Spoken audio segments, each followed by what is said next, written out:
Hello everyone. Today we're going to be talking about the chunky books that intimidate me. I love to read chunky books. I am a fantasy reader and a lot of fantasy readers enjoy chunky books. But for some reason, there are some books that just intimidate me. Even though I love chunky books, these just scare me for some reason or another, whether it's their length or whether it's just that they are finishing off series, they scare me. So I have got my coffee ready and let's talk about these 10 books that intimidate the crap out of me. Okay. So first we're going to start with a couple of horror. I don't feel like horror is synonymous with chunky, and the few chunky horrors that I have read are not always my favorite. I tend to find that horror works really well in a short form format.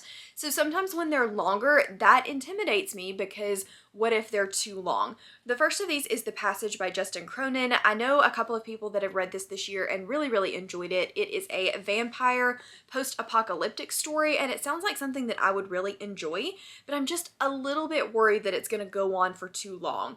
I have heard that there's a lot of exposition in this book. It does a lot of telling you about things, and that's not always my favorite thing, and so this one scares me. Even though it hits a lot of my buzzwords, it hits a lot of the anti-buzzwords for me as well, and so I'm just not sure if I'm going to love it, but I really want to. This one comes in at right at 700 pages.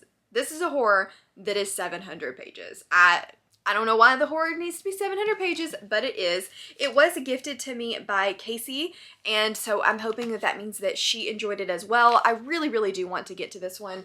I will say that the next couple of books in the series I don't think are quite as long as that one. Yeah, so book 2 is only 500 pages. It's just mostly this first one that I'm terrified of. Next up, the other chunky horror is the Book of Accidents by Chuck Wedding. This one was really popular last year, and I absolutely adore the cover. I think it's a haunted house story, and it just really sounded interesting to me. It's about a guy whose father dies and leaves him their childhood home. He's now married, and he decides to move in with his family to seek peace after the chaos of the city in this kind of more remote area. But Nate was a child that was abused and he never told his family. But now there is something sinister, something hungry that walks the tunnels and the mountains and the coal mines of the towns in rural Pennsylvania. It sounds good, but man, this thing is huge. And I've heard some mixed reviews. I've heard people absolutely love it and I've heard people that don't like it at all. It's 528 pages and I'm scared of it. Next, we have a sci-fi before we move on to most of these, which are fantasy, and that is Snow Crash by Neal Stephenson.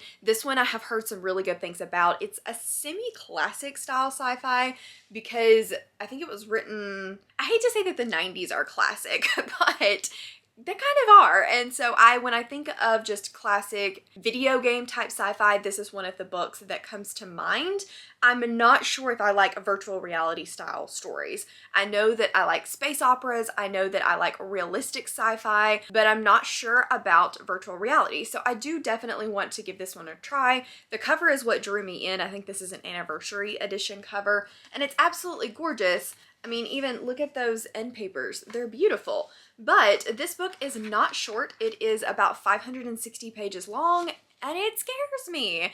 I would love to know in the comments if you guys have read some of these and you're like, no, go ahead and read it. It's not nearly as intimidating as it sounds, because that's going to give me the push I need to finally pick up some of these books. Coming in at number 4 starts our fantasy, and that is The Fool's Assassin by Robin Hobb. This is the beginning to the very last trilogy in the realm of the Elderlings. It finishes off Fit's story, and this one scares me for an up to number of reasons. It's large. They all are. This one is around 630-ish pages. So it's chunky, but it's also finishing off a story that I have been with for a very long time. I know people that have cried at the last book. I have a feeling that I know how this has to end, and it scares me a little bit because I've loved being with these characters. Fitz is not my favorite character in the whole wide world. He is a little bit of a jackass, but he is a character that, love him or hate him, you're gonna feel something about him, and just having been with these characters for so long, it's gonna be hard to let them go. So not only is this book chunky and it's gonna take me a while to get through, as well as the second and the third books in the trilogy, it's also an end to an era, essentially. And so I've just been putting it off because I'm not ready. Then comes one that's probably going to surprise absolutely nobody, and that is The Name of the Wind by Patrick Rothfuss. This one is huge. I mean, it is a big chunky book. This is, I think, the 10th anniversary edition, and I want to say it's around 700 pages. So this one is not short. It follows a guy, I believe, that is telling you his story, and it's written in a very, I want to say, conversational type tone. It's the story of a hero told in his own voice, sorrow, survival, and a man's search for meaning in the universe, and how that search gave birth to a legend. It is a fantasy book. A lot of people absolutely love this one, but I have heard some mixed things about especially the second book in the series, and then the third book is nowhere to be found. So this is one of those, like Game of Thrones, which I probably should have put on this list, that I don't know when they're gonna end. I don't know when I'm gonna get the conclusion to the story. So this one intimidates me for a lot of reasons. It's large. It's just a well-loved favorite, and it always scares me to read something that is so many people's like favorite book, because I have a tendency to not like those. So that one, it intimidates me from those reasons, but also just because I don't know when it's gonna end. Say I absolutely love it. Say that this becomes one of my favorite books of all time, then it's not finished. And so I've been putting this off for goodness knows how long I have owned this copy because.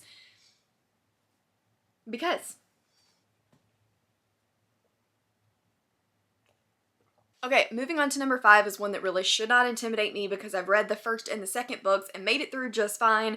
Absolutely love them both. It is an author that I trust.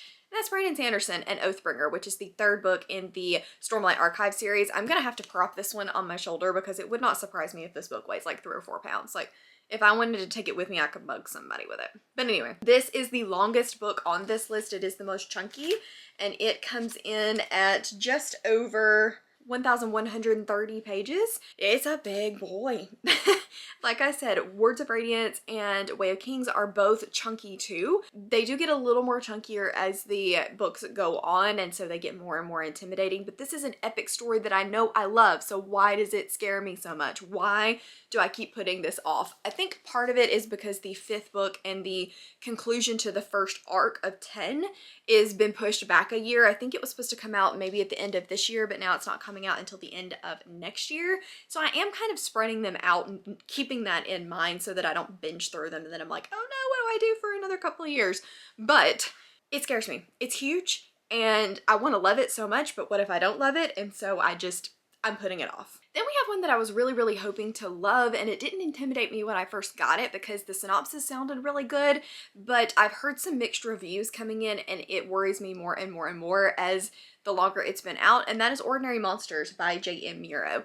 This is a slightly urban fantasy. It is historical, so that does intimidate me a little bit. I'm not usually a historical fan, but it's 1882, which is a little bit further back than typically bugs me. It's set in Edinburgh, and it's about kids that are discovering that they have magical gifts and how to use them. It's supposed to be kind of an X-Men meets fantasy type story, and it sounds really intriguing, but it's chunky. I mean, first of all, let's just talk about these sprayed edges. I mean, look at those feathers, those are gorgeous. But anyway, it's chunky and I'm starting to hear some mixed reviews. So while I thought I was going to be really excited and really love it, some people that I trust are not loving it as much as they had hoped. And so that intimidates me a little bit, especially considering its size.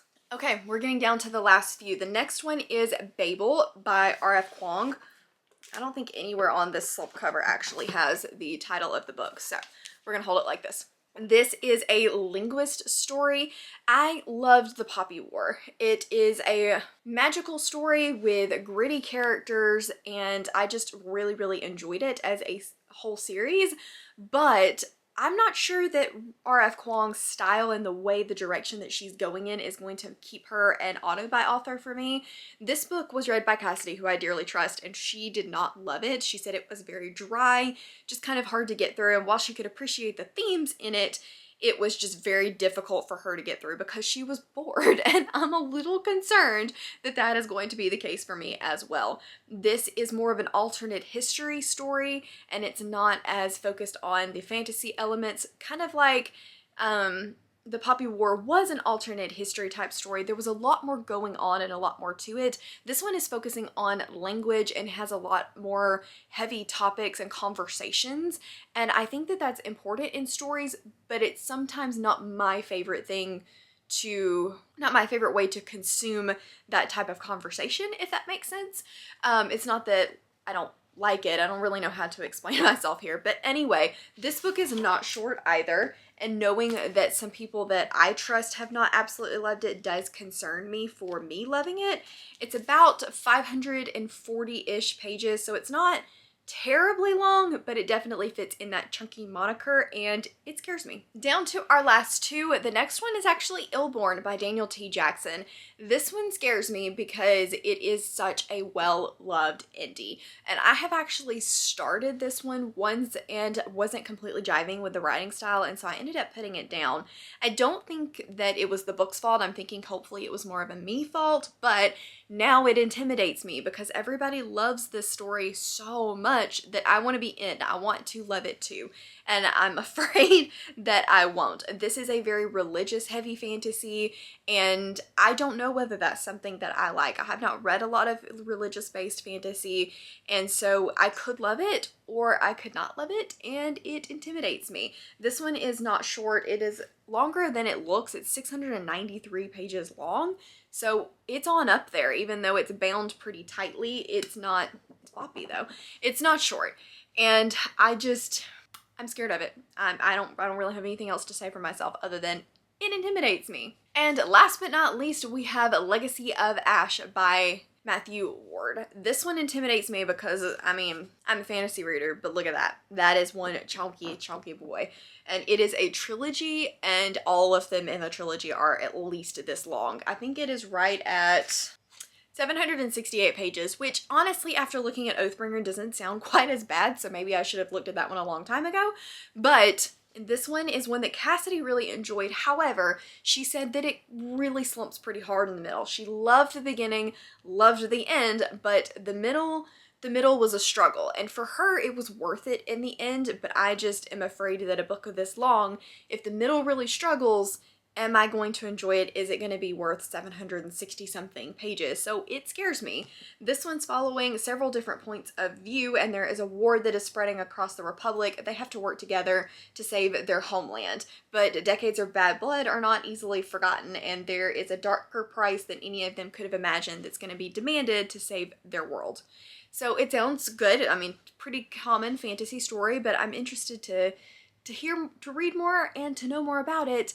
But it scares me. It's large, it's in charge, and it's terrifying. Okay, everybody, so those are all of the chunky fantasy that intimidate me. There are several that did not make the official 10 list that also intimidate me. Honorable mentions, Priory of the Orange Tree.